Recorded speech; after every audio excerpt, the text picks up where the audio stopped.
Good morning, everybody. My name is Shasta. I am the training manager for Girl Scouts Heart of Central California, and I have been really enjoying telling some of my favorite stories over the last few weeks and will continue to do so.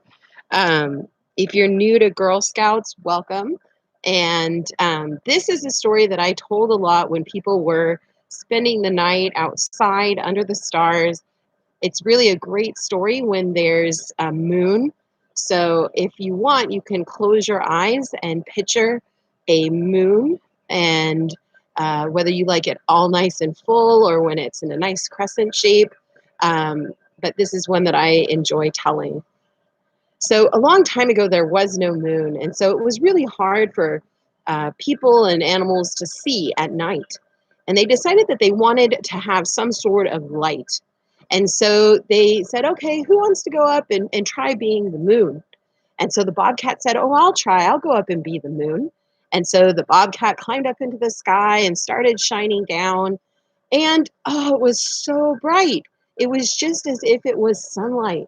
And there was uh, you know, people wanted a little bit of darkness so that those that wanted to sleep could sleep, and those nocturnal animals that wanted to hunt at night could have a little bit of cover. And they said, no, no, this isn't working.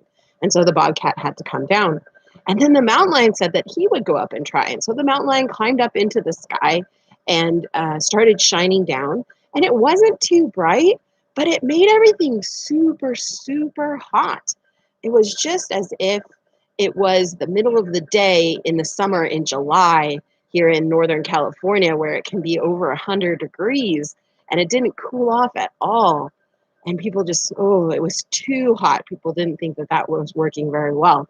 And so they said, no, mountain lion, this isn't working. And so then Coyote said that he would try.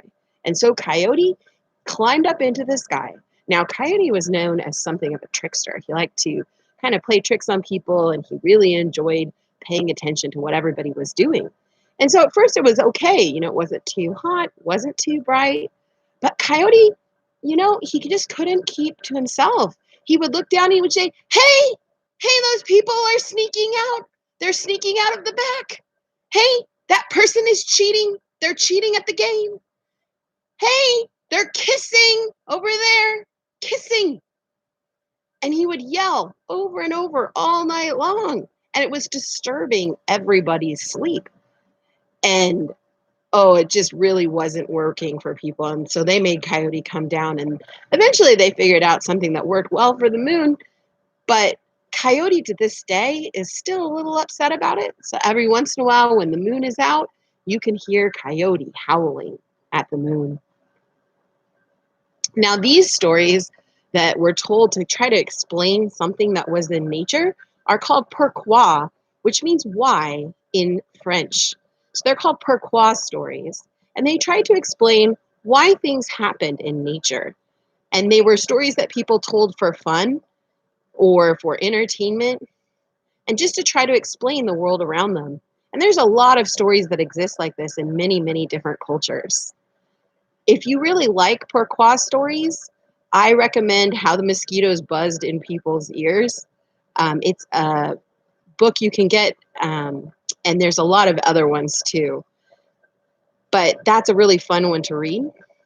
If you're a Girl Scout Daisy, there's the Three Cheers for Animals book that has pourquoi stories.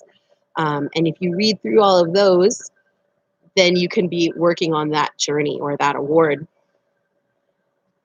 Nowadays, we know a lot more about the moon. We know that we live on the planet Earth and the moon is a giant kind of big rock, solid, that circles us.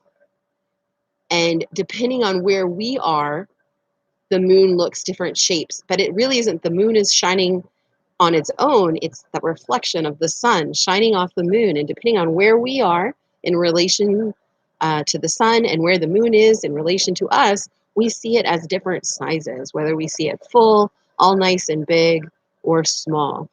If you like the moon and space science, I also recommend the Space Science Girl Scout Badge series. Learning about the moon and stories about it are part of earning that badge. Now, if you're new to Girl Scouts, I recommend you check out girlscouts.org. A lot of great activities, and you can find your local council. If you're based here in Northern California, we're Girl Scouts Heart of Central California, based here in Sacramento. And it's a great way to really get to learn new things and meet girls from all over your region and all over the United States and even all over the world. So thank you for spending a little time with me.